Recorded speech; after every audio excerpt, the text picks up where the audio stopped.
What's up everyone? Today we're doing another Team Tour recap video, and this time our opponent will be Queen Mun's Royal Guard, which out of 18 teams, this is considered to be like a top 3 team, so we're having a very powerful opponent today. And the players that we have on the opponent's team consists of Smurf, Violet, Mgot, Nop, Maya, Hello Eggy, who is a Twitch streamer, and then Cruiser. So my opponent out of these 7 is going to be Mgot, who I believe is considered to be like their third best player. I believe he's their 3 seed. I am my team's 4th best player in theory. In practice I think it's a little bit worse than that. But yeah, I have also placed a restriction on myself, which means that every game that I get to play has to be on a different pack. So you can see right here, this game is played on the Star Pack, this game is played on the Puppy Pack, and this game that has been censored, I think I will be showing off in this video. And yeah, I think it was overall a very close set, and on the whole it was a very close match between the two teams, so if I don't forget I will show that off at the end of the video, but for now let's hop into the game and discuss. So as you can see, this is played on the Golden Pack. I have been showing off a little bit of Golden Pack and Star Pack games, mostly because I believe the majority of the players know how to play Puppy and Turtle Pack already. So we are exploring a little bit of a niche right here, and I think one of the useful tips that I can give to new versus players is that you generally want to freeze an apple on turns 1 and 2, because if you get to look at the other perks, I don't believe the egg is all that useful, and neither is the chocolate cake, at least not in the early game. So you might want to have a cherry, but most of the time you actually prefer to just have these stats from the apple if you're not going to be buying any units. So here we go, we have frozen an apple. We are going to continue picking up 2 of the best tier 1 pets that the Golden Pack has to offer, the chipmunk and the opossum. And here I also take a cone snail because I think it's going to be a little bit more useful than the magpie. We are going to be the cliche nuts as the team name, and we are hopping into battle. So our opponent Mgots, his name is Who Up Mushrooming, mushrooming their hawk, and he got a very good start right here with double horse plus a cricket. And you can see 3-3 unit does wonders basically against any pack. So if you manage to get this stat line on turn 1, I think you are very happy with yourself. But I think we are also very happy with ourselves as well, because we get a level up for the next turn in the opossum, which is the best tier 1 unit. And we also get a cone snail. So if only we get to draw right here or win, I think drawing is going to be better, and that is precisely what we do. We are very happy because now we get to regenerate the heart and we have to play out turn 3, which most of the time is very important for the Golden Pack, and I will show you why. So here we level up and it is into a flea. We are also very fortunate that there is no other faint pet in the shop. So we get to buy sell an opossum onto the flea, and flea is basically mandatory I think to have against the turtle pack because of the weakness it gives. We also pick up a sea urchin, which is going to be some HP reduction. If you think about the best units in the turtle pack that you don't really want to be facing, you have the peacock, you have the rabbit, sometimes you have the camel, so a lot of high HP threats that hopefully get neutralized by the flea and the sea urchin. And as well as that, we're going to be picking up this African penguin as well for some extra attacks, and hopefully this is good enough to win. I think the general game plan for the Golden Pack is to win early, because the scaling of the Turtle Pack late game is very scary. And as you can see, our opponent actually picked up a camel, so I think we have made a good call right here by picking up these units. We should be very happy with ourselves. Even though we have lost this round, at least it's not that horrible. Like if you imagine us winning that round instead, Mgots can potentially pick up a snail to give more HP to his camel. And he's running his beloved hedgehog camel combo right here, which works out for him, even though it really should not have. Whatever the case though, we are down to 4 hearts and we are going to keep on struggling. Here we have preserved a level up for this turn and it is into a cockatoo. On tier 4 I believe we have some very useful pets. We have the secretary bird, we have the falcon, maybe falcon in the mirror match, or like not in the mirror match but against pack 1 is not that useful, I'm not really sure.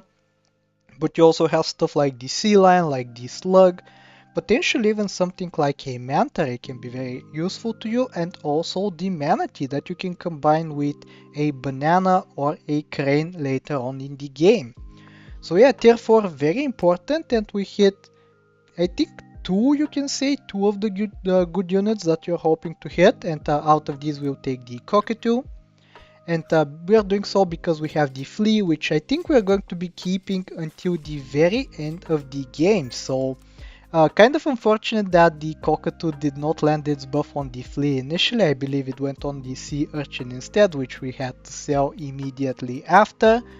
Could have been a small misplay honestly, because this cone snail isn't doing that much. Maybe we could have sold that instead.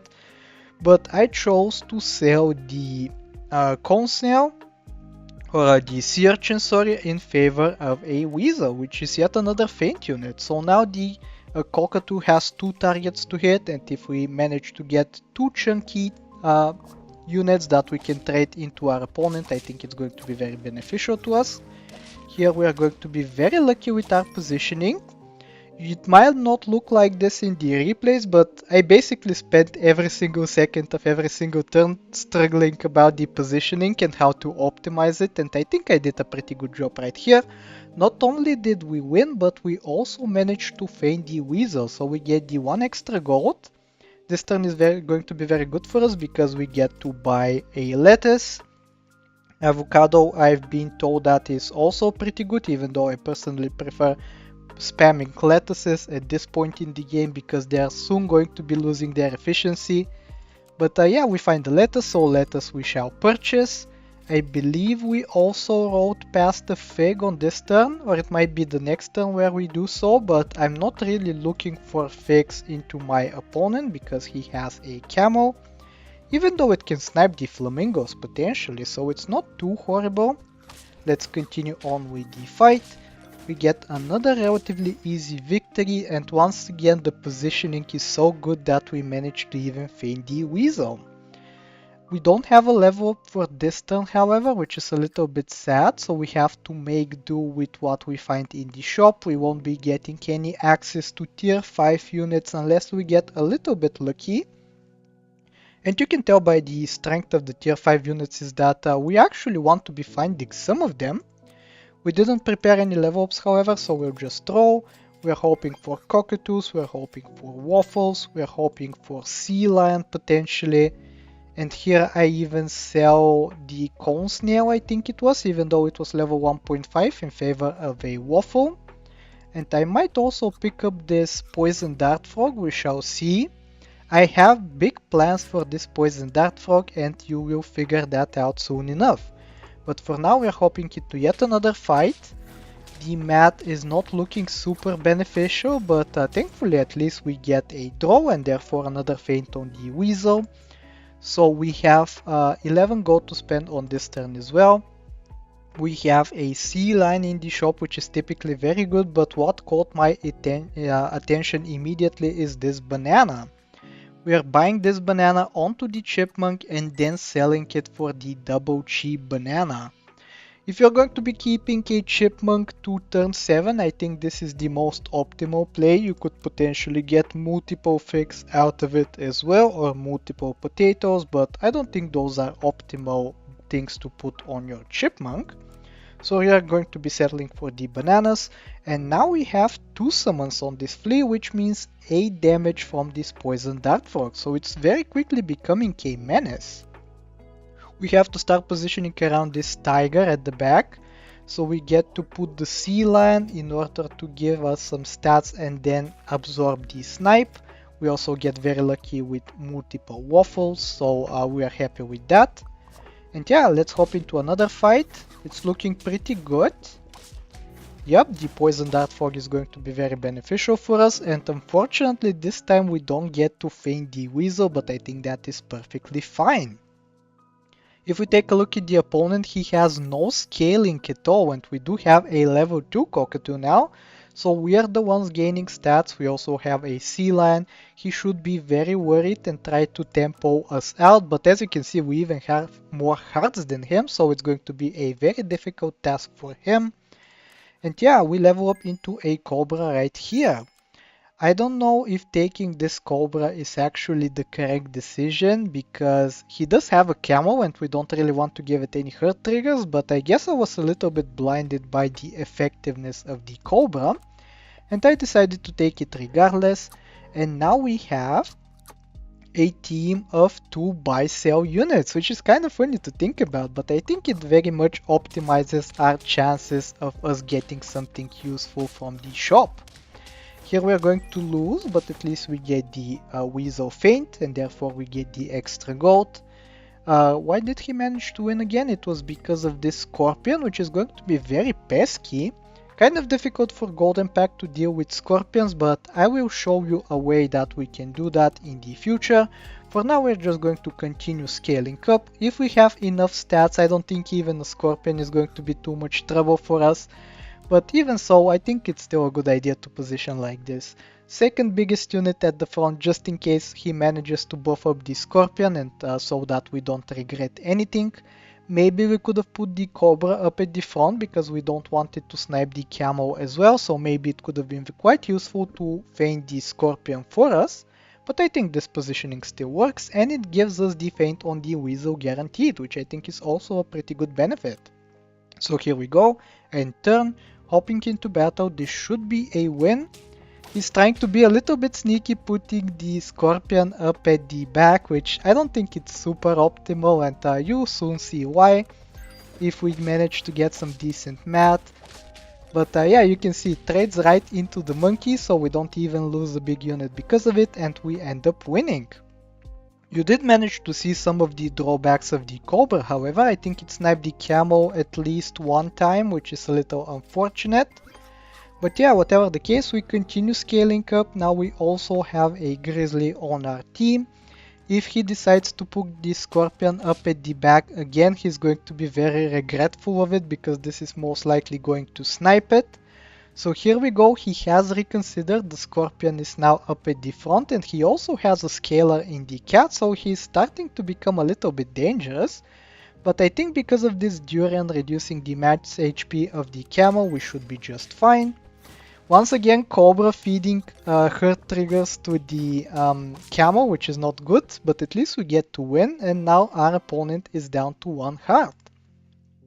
So if you remember earlier on in the video, I did mention how we have a strategy to snipe this scorpion.